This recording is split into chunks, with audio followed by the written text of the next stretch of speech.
General साहब, जब ये मुआहिदा साइन हो रहा था, इस पर गुफ्तगू हो रही थी, ये बातें सबको मालूम थी कि भाई सिर्फ एक मेमोरेंडम ऑफ अंडरस्टैंडिंग तक पहुंचना ही बड़ा मरहला है, लेकिन इससे ज़्यादा इसको इन्फोर्स करना और इस बात को इंश्योर करना कि जो दोनों तरफ से इसकी खिलाफ वर्जी ना हो, ये उससे बड़ा चैलेंज होगा। ये आर बी सरप्राइज्ड कि ये इतनी जल्दी इसमें तात्तुल आ गया है, और इससे आगे क्या है अब? क्योंकि पाकिस्तान की मैंने मौक़िफ़ रखा है कि भाई हमने डिफेंस पैक्ट भी साइन किए हुए हैं, लेकिन हमारा ईरान बड़ा ही करीबी नेबर भी है, हमारे लोगों का नज़रियाती वहाँ से एक झुकाव भी है। देखिए मारिया, दो तीन चीज़ें हैं जी। एक तो ये है कि जो हुर्मस की कंटेस्टेशन है, ये बेसिकली फाइट है फॉर द पावर जी। गो के apparently on the face of it आपको न्यूक्लियर लग रहा है, न्यूक्लियर के साथ प्रेस्टीज दोनों कंट्रीज की, सॉवरेनिटी की प्रेस्टीज और बहुत सारी प्रेस्टीज जरूर अटैच हो सकती है। वो that is a matter of Prestige जिसने बाद में होना था। अब ये बीच में बाय प्रोडक्ट ऑफ वॉर जो है हुर्मुस, गो के ईरानियन प्लान में बहुत पहले से था, लेकिन वो वहां पे फियर कह ले या एक स्ट्रेटेजिक थॉट ये भी थी कि जी ये वॉर सीक कर लेगा अगर हमने हुर्मुस को प्ले किया। इस तरह वो प्ले कर रहे हैं। अब ये पावर है, पावर प्रोजेक्शन है। अमेरिका के लिए भी ये, अमेरिका चाहता है फ्री सीज हो, फ्री ट्रेड हो, जो रीजनल पार्टनर्स हैं उनके, वो उन पे प्रेशर डाला। और आपको याद होगा बहरीन में अभी जो सेंटकॉम की मीटिंग हुई थी, तो वन पॉइंट मेन एजेंडा और मेन प्रेशर पॉइंट ये था कि जी आप हुर्मुस को फ्री कराएं, आप सिक्योरिटी आर्किटेक्चर के साथ, हम आपके साथ जुड़े हुए हैं, आपने ये जंग शुरू की है, वॉर ऑफ चॉइस है। रिस्ट्रेंट कह रहा था ना, गल्फ कंट्रीज भी तो अमेरिका को रिस्ट्रेंट कह रही थी कि आप जंग में ना शामिल हो, लेकिन आप नेतन्याहू का एग्जिट कार्ड बनकर आ गए, इसमें आप शामिल हो गए। और ये अमेरिका की जंग नहीं लड़ी आपने, प्रेसिडेंट ट्रंप ने एक जंग अपने पार्टनरशिप के साथ लड़ ली है, क्योंकि 65-70% people of US are not behind this war. तो this is not a people's war for, या लोगों के स्पेशली तो पॉलिसी कंफ्यूज है ना, पॉलिसी कंफ्यूज नजर आ रही है। एनीवेज, अब ये जंग हो गई। अब देखिए दोनों उसकी कंटेस्टेशन जरूर कर रहे हैं। एक मिलिट्री जो ऑपरेशंस होते हैं, ये आपको मिलिट्री लेवरेज तो दे देते हैं एक जगह के ऊपर, ये don't bring you the peace, ये दे डोंट डिसाइड कि आपके पॉलिटिकल ऑब्जेक्टिव्स आपने अचीव कर लिए हैं या नहीं कर लिए। मिलिट्री ऑब्जेक्टिव्स में भी अचीव कर ले, वो होना है डायलॉग के जरिए। डायलॉग के बगैर या डिप्लोमेसी के बगैर वो आप एंड रिजल्ट तो नहीं करेंगे। हाँ, आप क्यास छोड़ के जा सकते हैं, आप कहे जी मैंने मिलिट्री अहदाफ अपने पूरे कर लिए हैं, उसको हमने रिड्यूस कर दिया है, अब रीजन जाने और सफर करे रीजन, और ये हम क्या छोड़ के जा रहे हैं। अफगानिस्तान वाला रीजन सफर कर रहा है, we are victim of that, उसी कंफ्यूजन के। इराक उधर विक्टिम हो गया, नए फिनोमिनाज ने जन्म ले लिया, कहीं से ISIS बन रही है, कभी ISIL बन जाती है। वियतनाम को देख ले, स्टेबिलिटी का कितना टाइम लगा वहां पे।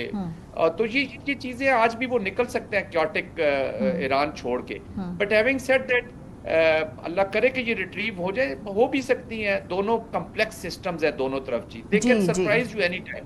अपरेंटली लगता है कि ईरान, देखिए आज तो ईरान कह रहा है मैं लड़ रहा हूँ सारा कुछ। जिनेवा में ये जीरो इनरिचमेंट की तरफ ही तो ईरान ही जा रहा था ना, JCPOA भी तो ईरान ने किया।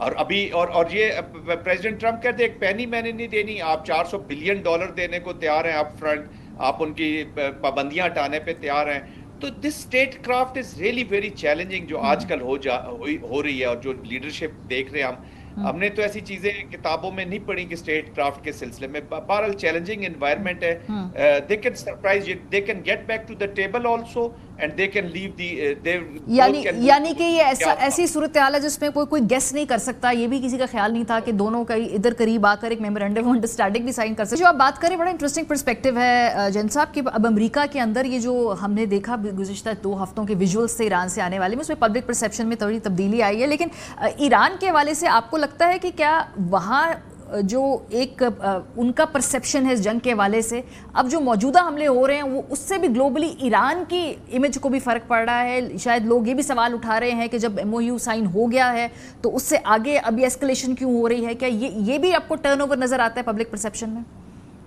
बहुत ज़्यादा। देखिए अब इजराइल जो है वो आइसोलेट हो रहा था जी। प्रेसिडेंट ट्रंप भी एप्रीहेंशंस रखते थे, JD वैंस ने तो खुल के बोल दिया इजराइल के बारे में कि कैसे उन्होंने MOU को सैबोटेज किया है। और एक विक्टिम कार्ड था ईरान के पास, पूरी दुनिया नेटो वॉर से बाहर था।